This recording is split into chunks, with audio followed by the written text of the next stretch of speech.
Hello guys, कैसे हैं आप सब। उम्मीद है आप सब अच्छे से होंगे। आज मैं आपके साथ शेयर कर रही हूँ orange candy recipe. Orange candy बनाना बहुत ही आसान है। इसके लिए हमें थोड़े से ऑरेंज चाहिए। आपके घर में अगर ऑरेंज होंगे तो आप उसके छिलकों की कैंडी बना लीजिए, या आपके घर में किन्नू होंगे तो आप उसकी भी अच्छी तरह से छिलके की कैंडी बना सकते हैं। तो यहाँ पे मैंने 4 ऑरेंज लिए हैं। तो इनको मैं सबसे पहले इनके जो छिलके हैं उनको मैं कट लगा लूँगी। आपने बड़े ध्यान से इसको कट लगाना है, और इसके जब हम छिलके निकालेंगे तो उनको भी हमने बड़े ध्यान से आराम से निकालना है। इसके जो छिलके हैं वो टूटने नहीं चाहिए। अगर वो टूट जाएंगे तो फिर हम इसकी कैंडी अच्छी तरह से नहीं बना पाएंगे। इसलिए हमने इसको आराम से कट लगाना है, और आराम से ही हमने इसके छिलके जो है वो निकालने हैं। तो ये देखिए गाइस, मैंने यहाँ इसको चारों तरफ कट लगा लिया है। तो अब मैं इसके आराम से छिलके निकाल दूँगी। तो इसी तरह से हम जो सारे ऑरेंजेस हैं उसके हम छिलके निकाल के रख लेंगे। तो सबसे पहले मैंने छिलकों को ऑरेंजेस को अच्छी तरह से पानी के साथ धो लिया था। तो आप भी इसे पानी के साथ अच्छी तरह से धो लीजिएगा, या आपके घर में अगर बेकिंग सोडा होगा तो आप बेकिंग सोडा लगा के इसको अच्छी तरह से साफ़ कर लीजिए, क्योंकि मार्केट में आजकल फ्रूट हो या सब्ज़ी हो उसको बहुत केमिकल लगा होता है। इसलिए आप इसे अच्छी तरह से पहले वॉश कर लीजिए, तो उसके बाद फिर आप अपना प्रोसेस स्टार्ट कर लीजिए। तो यहाँ पे ये देखिए गाइस, मैंने अच्छी तरह से ऑरेंज के सारे छिलके निकाल लिए हैं। तो अब मैं इनको अच्छी तरह से काट लूँगी, और इनको मैं एक कढ़ाई में गर्म पानी में बॉईल करके इसको अच्छी तरह से पका लूँगी।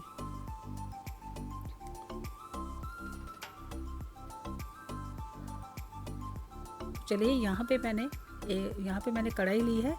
कढ़ाई में सबसे पहले मैं पानी डालूँगी। पानी को मैं अच्छी तरह से बॉईल कर लूँगी।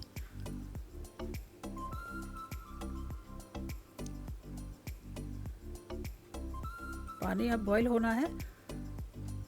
ये देखिए गाइस, पानी अच्छी तरह से बॉईल हो गया है। तो अब जितने भी मैंने ऑरेंज के छिलके निकाले थे वो मैं इसमें डाल दूँगी, और उन्हें मैं मीडियम फ्लेम पे अच्छी तरह से इनको पका लूँगी। इनको हम बीच बीच में चलाते रहेंगे, और इनको हम अच्छी तरह से बॉईल कर लेंगे, ताकि इसमें जो कड़वाहट होगी वो सारी निकल जाएगी। तो यहाँ पे मैंने थोड़े से ऑरेंज लिए हैं, तो इनका मैं हाथ के साथ जूस निकाल दूँगी। किचन में काम करते समय हमारे हाथ हमेशा साफ़ होते हैं। तो मैंने हाथ को अच्छी तरह से पानी से धो लिया था। तो उसके बाद मैंने हाथ की मदद से ऑरेंज का मैंने यहाँ पे थोड़ा सा जूस निकाल लिया है। तो यही जूस हमारे आगे काम आएगा। इसी के साथ हम ऑरेंज कैंडी बनाएंगे। तो ये देखिए, मैंने यहाँ पे इतना सा जूस निकाल लिया है।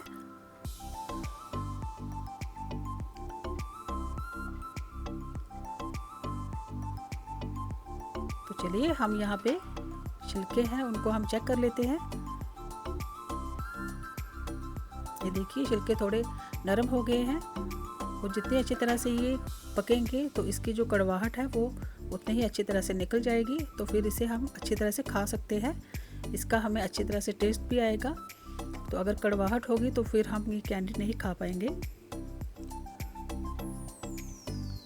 इस पर अभी मुझे थोड़ा फ़र्क लग रहा है, तो इसको मैं थोड़ी देर के लिए और बॉईल कर लूँगी।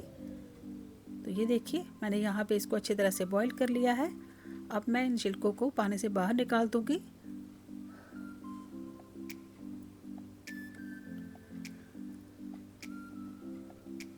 छिलके अच्छी तरह से रेडी हो चुके हैं।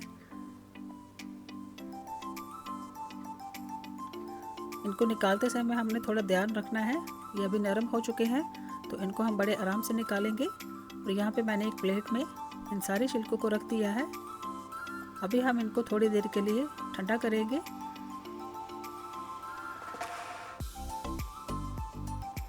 यहाँ पे मैंने कढ़ाई ली है। तो कढ़ाई में मैं सबसे पहले ऑरेंज का जूस डाल दूँगी। साथ ही मैं इसमें थोड़ी सी चीनी डाल दूँगी। चीनी आप छिलके के हिसाब से रखिएगा। और यहाँ पे अब मैं थोड़ा सा पानी भी डाल दूँगी, और इसे अब हम मिक्स करके इनको अच्छी तरह से बॉईल कर लेंगे। ये देखिए, मैंने इसको अच्छी तरह से मिक्स कर लिया है। अब इसको मैं ढककर रखकर थोड़ी देर के लिए बॉईल कर लूँगी। बॉईल करने से जो इसकी चीनी है और जूस है वो अच्छी तरह से मिक्स हो जाएगा और गाढ़ा हो जाएगा। तब तक मैं यहाँ पे जो छिलके के ऊपर ये जो वाइट कलर का ये ऊपर जो ये लगा हुआ है, इसके मैं चाकू की मदद से थोड़ा थोड़ा ऊपर से उतार दूंगी।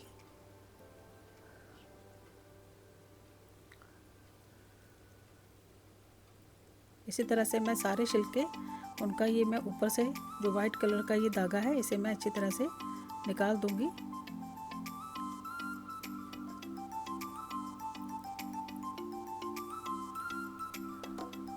मैंने सारे छिलके अच्छी तरह से साफ़ कर लिए हैं। अब मैं इनको छोटे छोटे पीसेस में काट लूँगी। इसके जो पीसेस आपने काटने हैं उसका आप साइज़ ना ज़्यादा मोटा रखिएगा ना ज़्यादा पतला रखिएगा। बस इसी तरह से हम इसके पीसेस काट लेंगे।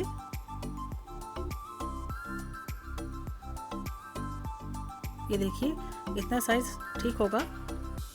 इस साइज़ की कैंडी अच्छी तरह से बन जाएगी। यहाँ पे मैंने सारे पीसेस काट लिए हैं। तो अब ये सारे पीसेस मैं इस पानी में डाल दूंगी। पानी और जो मैंने ऑरेंज का जूस निकाला था वो अच्छी तरह से मिक्स हो गया है। चीनी भी अच्छी तरह से मेल्ट हो गई है। तो अब हम ये छिलके इसमें डाल के अच्छी तरह से मीडियम फ्लेम पे बॉईल कर लेंगे।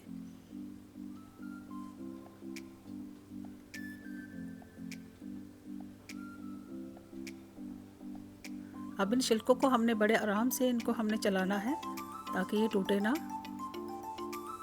तो इन्हें हम थोड़ी देर के लिए पका लेंगे। ये देखिए यहाँ पे अभी चाशनी हमारी थोड़ी सी ही गाढ़ी हुई है। अभी इसे हम और थोड़ा गाढ़ा करेंगे और जब ये हमारी चाशनी बिल्कुल गाढ़ी हो जाएगी तो फिर हमारे ये जो छिलकों की कैंडी है ये अच्छी तरह से बनकर तैयार हो जाएगी। ये देखिए यहाँ पे जो चाशनी है वो अच्छी तरह से गाढ़ी हो गई है। यह भी बिल्कुल रेडी है। चलिए फ्लेम को बंद करते हैं। अब हम इसे एक प्लेट में निकाल देते हैं।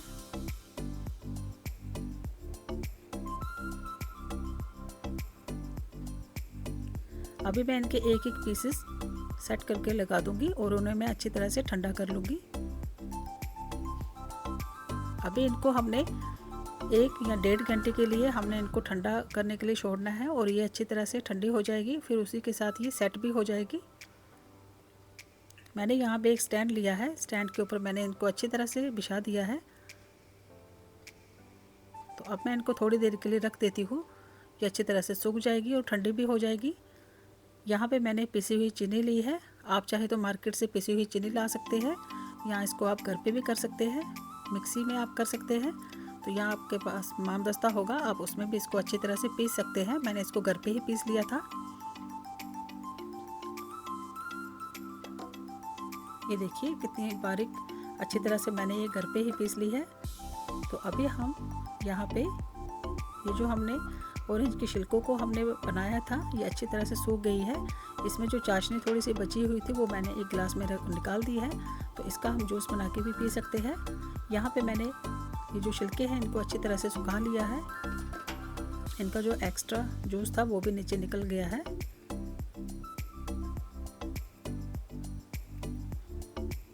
अब मैं यहाँ पे ऑरेंज के छिलकों को एक एक करके पिसी हुई चीनी में मिक्स कर दूंगी। इसके साथ ऑरेंज कैंडी बहुत टेस्टी बन जाएगी और खाने में भी ये बहुत मज़ेदार होगी। बस इसी तरह से हमने ये जो पिसी हुई चीनी है वो हमने ऑरेंज के छिलके के ऊपर लगानी है और इनको हमने फिर से उसी स्टैंड पे रख के 1 या 2 घंटे के लिए हमने इनको सूखने के लिए छोड़ देना है। या आप इसे फ्रिज में भी रख सकते हैं। अगर आप इसमें धूप में रखना चाहें धूप में भी रख सकते हैं। तो ये अच्छी तरह से सूख जाएगी तो फिर उतने ही खाने में ये बहुत टेस्टी होगी। यहाँ पे हमने अच्छी तरह से सारे जो कैंडी हैं उनको हमने पिसी हुई चीनी लगा दी है। तो इसके साथ अब ये बहुत टेस्टी होगी खाने में। तो अभी यहाँ पे ऑरेंज कैंडी बनके तैयार है। तो इसे आप ऐसे भी खा सकते हैं, नहीं तो आप इसको अभी थोड़ी देर के लिए रख दीजिए। तो 2 घंटे के लिए फ्रिज में रखिए या धूप में रखिए तो ये बहुत ही अच्छी तरह से सूख जाएगी। फिर आप इसे आराम से खाइए। इसको आप टाइट कंटेनर में भी डाल के रख सकते हैं तो 1 महीने तक आप इसको स्टोर कर सकते हैं। तो आप इसे आराम से खाइए। अपने घर में जो बच्चे हैं आप उनको भी खिलाइए। ये खाने में बहुत टेस्टी होती है। आप इसे अपने घर पे ज़रूर ट्राई कीजिएगा तो आप हमें अपने फीडबैक ज़रूर शेयर कीजिएगा। अब हम मिलते हैं आपके साथ अपने नेक्स्ट वीडियो के साथ।